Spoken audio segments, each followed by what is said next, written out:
Hello दोस्तों, Hindi cinema में कुछ ऐसे दिग्गज कलाकार और फिल्मकार हुए हैं जिन्हें हिंदी सिनेमा का आधार माना जाता है।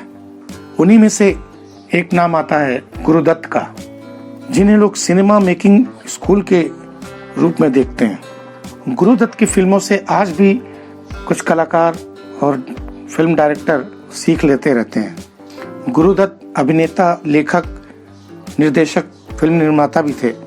उन्होंने प्यासा, जाल, मिस्टर एंड मिसेज 55, कागज के फूल जैसी अनेकों ने बड़ी हिट फिल्में दी हैं, जिनमें साहब, बीबी और गुलाम भी शामिल हैं।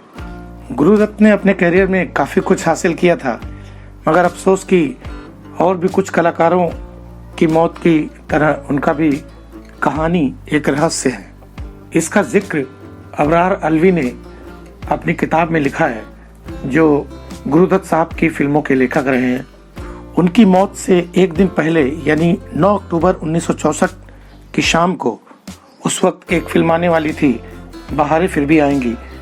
उसकी नायिका के मरने की कहानी लिखने का काम चल रहा था।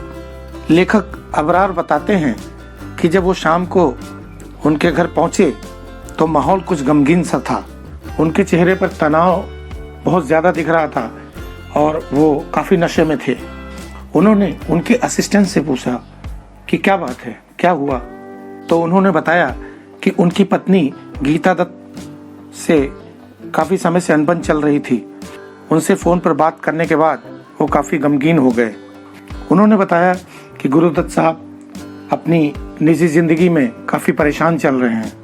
जब भी गीता दत्त जी का फ़ोन आता है तो उनके चेहरे पर तनाव और गुस्सा झलकने लगता है। गीता दत्त जी ने गुरुदत्त से उनकी बेटी से मिलने पर रोक लगा दी थी। तो गुरुदत्त साहब ने कहा कि अगर मुझे मेरी बेटी से नहीं मिलने दिया तो तुम मेरा मरा मुंह देखोगी। अपनी किताब में अबरार जी बोलते हैं कि गुरुदत्त साहब कितना भी नशा कर लें मगर अपना नियंत्रण नहीं खोते थे। ये बात रात 1 बजे की है। मैंने उनसे कहा कि मेरा लिखा हुआ सीन नहीं देखेंगे? उन्होंने अपनी सोने की इच्छा जताई और अपने कमरे में चले गए। उन्होंने कहा, नहीं, मैं बाद में देखूंगा। अक्सर वो हमारे फिल्म की कहानी ज़रूर देखते थे, मगर उस रात उन्होंने मना कर दिया और वो रात उनकी जीवन की आखिरी रात थी। फिर अबरार साहब अपने घर चले गए। दूसरे दिन अबरार साहब को उनके असिस्टेंट ने बताया कि उनकी मृत्यु हो गई है, उन्होंने आत्महत्या कर ली। दूसरे दिन अभिनेत्री गीता दत्त उनको काफ़ी फ़ोन कर रही थी, मगर उनका फ़ोन नहीं उठ रहा था। तो उन्हें कुछ शंका हुई कि फ़ोन क्यों नहीं उठ रहा। फिर उन्होंने रतन को फ़ोन किया और पूछा कि क्या हुआ। तो रतन ने बताया कि अभी तक दरवाज़ा बंद है, 11 बज चुके हैं। तो गीता दत्त ने बोला कि आप दरवाज़ा तोड़ दीजिए। और दरवाज़ा टूटने पर उनके असिस्टेंट ने देखा कि गुरुदत्त साहब बिस्तर पर लेटे हुए हैं। उनके बाजू में कोई शीशी पड़ी हुई है जिसमें कुछ गुलाबी रंग का तरल पदार्थ था।